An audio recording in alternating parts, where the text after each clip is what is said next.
पूज्य गुरुदेव परमवंदनीय माता जी के दिव्य सानिध्य में लोग अपने चिंतन को, अपने दृष्टिकोण को थोड़ा और व्यापक करके सोचें और सिर्फ अपने दृष्टिकोण को आज की इन वैश्विक संक्रमण की परिस्थितियों तक सीमित न करके ये सोचने की कोशिश करें कि जो आज मानवता का दृष्टिकोण है, जिस ओर मानवता जा रही है, उन परिस्थितियों में किस तरह के प्रयासों की आवश्यकता हो जाती है। तो इस बात को हम लोग महसूस कर सकेंगे, अनुभव कर सकेंगे कि जो आज की परिस्थितियाँ हैं वो गंभीर विश्व के परिवर्तन की परिस्थितियाँ हैं। जिन लोगों ने गुरुदेव के साहित्य को अच्छे से पढ़ा है वो इस बात से परिचित हैं कि गुरुदेव ने वर्षों पहले इस ओर मानवता को एक चेतावनी सी दी थी कि एक समय ऐसा आएगा जब विश्व संक्रमण के दौर से गुजरेगा।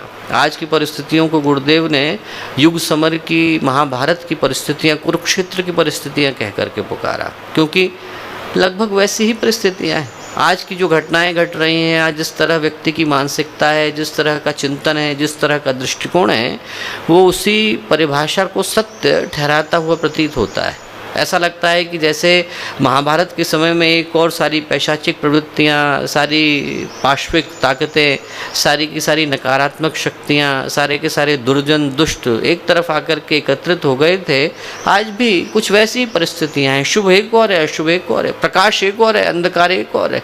आदमी के मन के अंदर देवत्व और असुरता निरंतर संग्राम सा करते हुए प्रतीत होते हैं।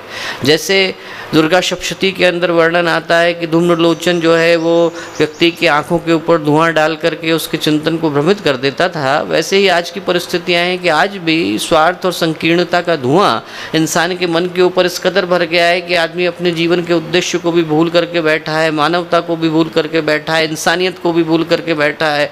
न प्रकृति उसे याद है, न परमात्मा याद है, न परमेश्वर याद है, न जीवन का उद्देश्य याद है। और जो परिणाम में निकल करके आता है वो हम लोगों के सामने है।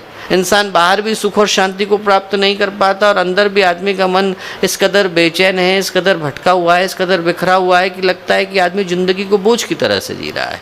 कोई कार्य है जो हमें करना है, आदमी को न उसके पीछे का भाव याद है, न उद्देश्य याद है, न जाना किधर था, न चिंतन याद है, न दृष्टिकोण याद है। सुख बढ़ गया, साधन बढ़ गए, सुविधाएं बढ़ गई, पर क्या ये सत्य नहीं है कि उसी अनुपात में आदमी की भावनाएं बिखर गई। स्नेह और विश्वास का स्थान जो है शक, संदेह और कठोरता ने ले लिया है। घर बड़े हो गए, कहीं जहाँ पर झोपड़ियाँ खड़ी हुआ करती थी वहाँ राजमहल खड़े, पर इंसान की भावनाएं तो छोटी हो गई, बटुए भारी हो गए, पर आदमी दिल से दरिद्र हो गया है। ईमानदारी है, कर्तव्य परायणता है, विश्वसनीयता है, जिन भवनों के ऊपर मानवता का भवन खड़ा हुआ करता था, वो सारे के सारे गुण इस कदर बिखरे हैं कि यदि आदमी अच्छे इंसान को तलाशने के लिए जाए तो आदमी को नसीब नहीं हो पाते हैं। आदमी को ये पता नहीं है कि भरोसा किस पर करे। और आदमी जब गलत राह पर चल रहा है तो गलत राह पर चलते समय में न उसको अंतरात्मा की ग्लानि का भय है, न उसको ये चिंता है कि मैं रात में सोऊंगा कैसे, मन में शांति कैसे आएगी, न उसे ये चिंता है कि समाज क्या कहेगा, न समाज का संकोच उसको याद है, न प्रशासन का भय उसको याद है, न ईश्वर की न्यायप्रियता पर, कर्मफल विधान पर जरा सा भी भरोसा है। परिणाम में क्या है? परिणाम में गुरुदेव ने कहा है कि दो ही रास्ते हैं, तीसरा रास्ता यहाँ पर उपलब्ध नहीं है। जो आज मानवता के सामने प्रश्न पत्र आ गया है, इसमें मल्टीपल चॉइस क्वेश्चन नहीं है, दो ही आंसर हैं। आपको सही का चयन करना है या गलत का करना है। एक तरफ तो विनाश है, विध्वंस है, विप्लव है। एक तरफ गए तो इस तरह की परिस्थितियाँ बनेगी कि इंसान अपने आप को भी नष्ट करेगा, दुनिया को भी नष्ट करेगा, मानवता को भी नष्ट करेगा। यदि उधर काफिला बढ़ता चला गया तो व्यापक जनसंहार के अलावा और मानवता के संपूर्ण नाश के अलावा दूसरा कोई ऑप्शन मानवता के सामने है नहीं। और दूसरी तरफ शुभ की, मंगल की, कल्याण की संभावना है। या तो आदमी को उठना पड़ेगा या फिर गिरने के लिए मजबूर होना पड़ेगा। इसके अलावा तीसरा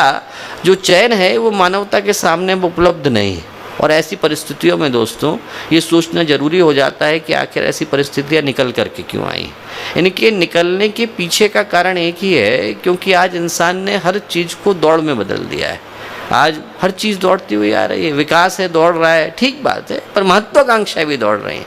पतन भी उसी तेजी से बढ़ता हुआ चला आ रहा है, विनाश भी उसी तेजी से बढ़ता हुआ चला आ रहा है। आदमी की कामनाएं अनंत हो गई हैं और उसके पास शक्तियाँ सीमित हैं। बदले में